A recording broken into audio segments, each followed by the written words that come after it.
Hey guys, welcome to part two. Uh, what again? I left off on a little Polly Paul situation and the Gentiles and the Jews and how Paul was there for more specifically the Gentiles, and again how today in 2025 Jews and Gentiles are people, and again in 2025 what is wicked and righteous is still people. What is clean and unclean is still people. It's just we the people have put boundaries and labels upon one another that we can only fit in so many different categories before we're just nothing. And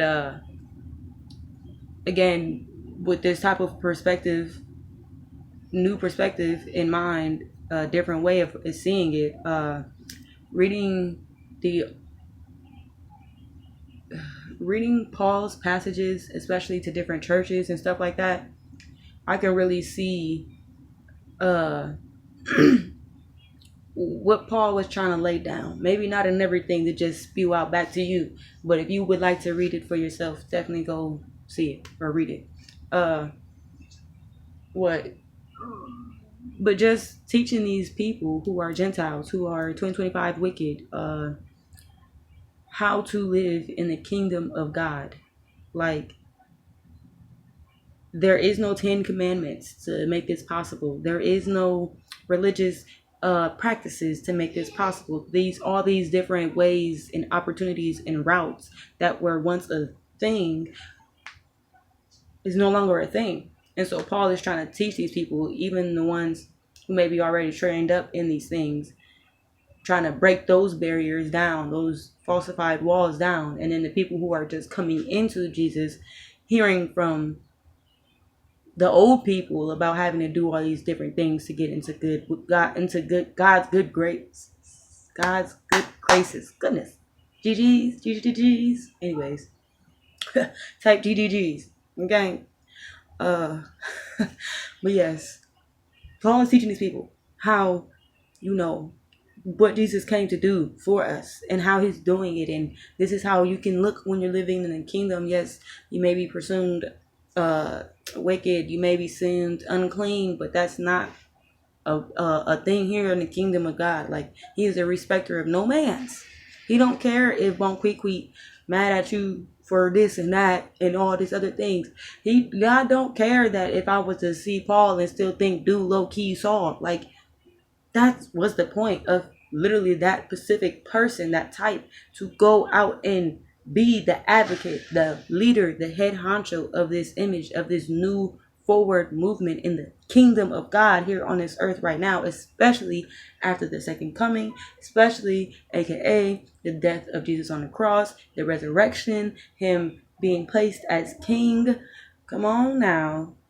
I mean, that's just me and my faith. So in this world nowadays, you want me to explain that? And this slavery is not even something that I'm aware of and knowing of, and yet I'm supposed to hold that hatred and that tension.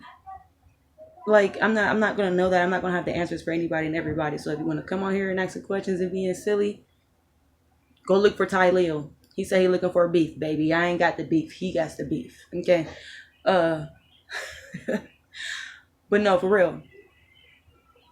Like, I believe we all are supposed to be working together. The wicked, what is really wicked, does not have no control over us. But what is a Gentile, we are supposed to help them step on our head.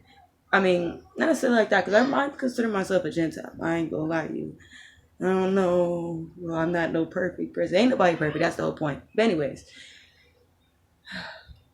the ones that are consumed to be wicked and bad and all these things, and we're not supposed to serve what is wicked. Obviously, we're supposed to serve God and his kingdom. And I'm just saying, like, maybe we may have the perspective wrong in a sense, maybe just a little bit. I don't know. I mean, the world got enough going on in it to keep us distracted and blame shifting, that there is no true focus going on anywhere. But